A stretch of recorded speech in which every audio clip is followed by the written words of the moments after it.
Hello students, it's Dr. Sansom, and this video is part of my series for first generation college students. And today I'm going to be talking about getting involved with research opportunities on campus, so doing undergraduate research. So the first thing I'm going to address is, why do you want to do undergraduate research?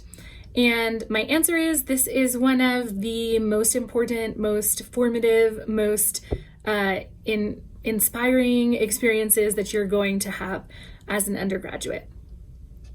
One of the things that is great about doing undergraduate research is that you're going to learn more about a specific content area and really get deep into that content area.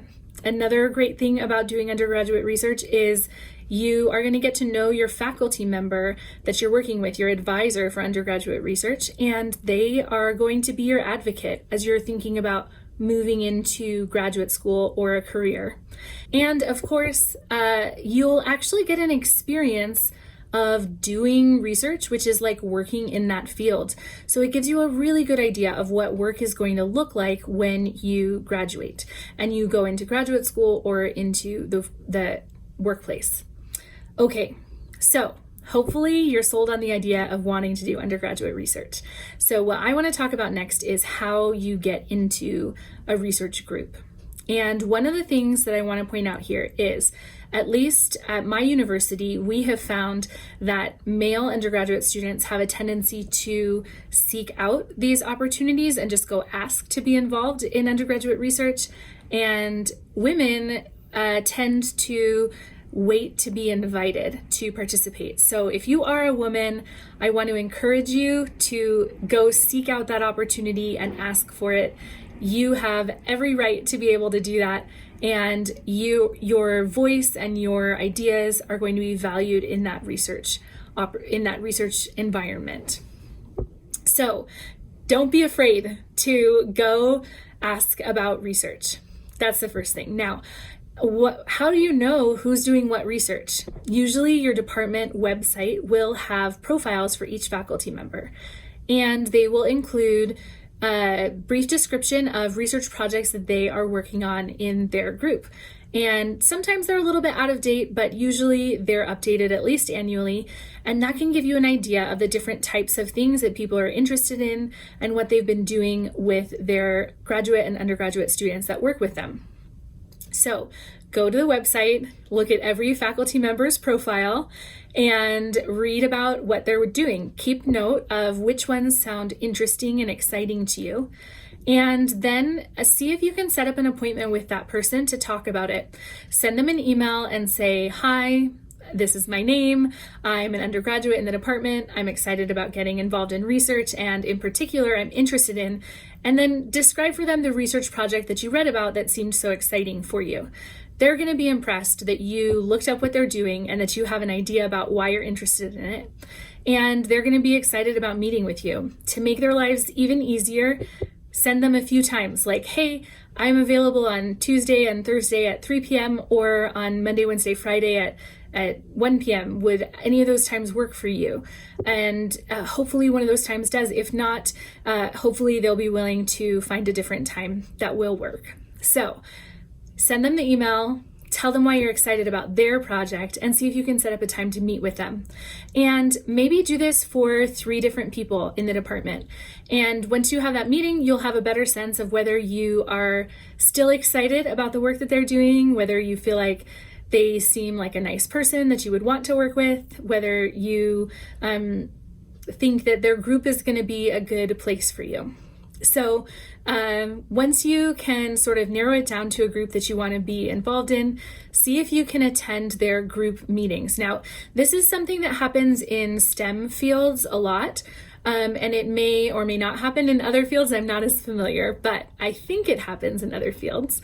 In any case, in STEM fields, it's common for the whole research group, so undergraduates, graduates, postdocs, the professor, everyone who's involved in that research, to get together about once a week or at least a couple times a month to talk about their research. Everyone can share what they're working on, give each other updates, give each other feedback, and at the end, you, by attending these, are going to have a sense of what it's like to work in that group. which can be really valuable because you're going to want to know not only is this research exciting for you, but also whether you are going to feel like that group is a nice place for you to be working. Like, are there nice people there? Are they nice to each other? Or is it really tense and mean? You want to be happy both interpersonally and academically, right? Okay. Now, what about when to get involved in research? My suggestion is to do it as soon as you possibly can. I actually started research when I was a freshman, and I was asked by my professor if I was interested in doing research, and took advantage of that opportunity. So I was really, really lucky. Because I started so young, I actually had 3 publications before I graduated from my bachelor's degree, which is really unusual. So as soon as you can do it, absolutely do it. But if you don't start your freshman year, it's still okay. You can still start later.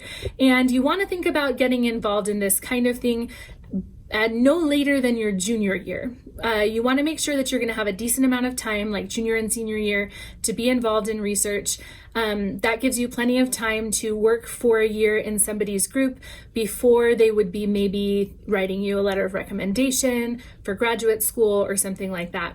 So definitely by summer after your sophomore year or junior year, you want to be involved in research.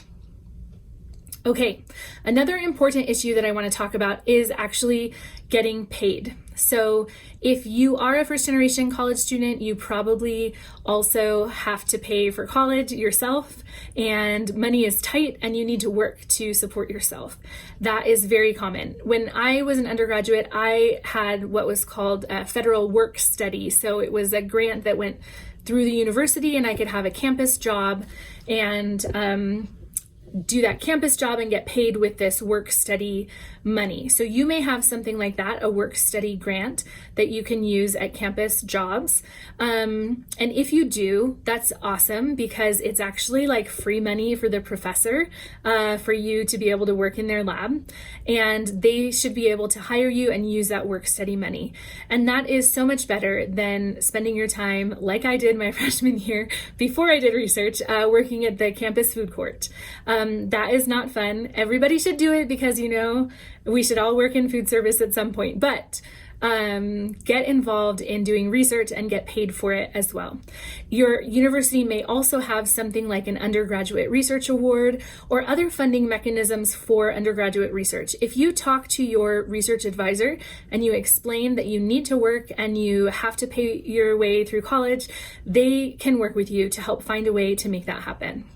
In my university, my department has a fund for undergraduate researchers, and it's relatively easy to get it. You fill out an application each semester and explain what you're going to be working on and what your goals are, and you can get funding to work in a research lab. So remember that it's not necessarily exclusive of you having a job. You might be able to both get paid for this and have this really great academic experience as an undergraduate researcher.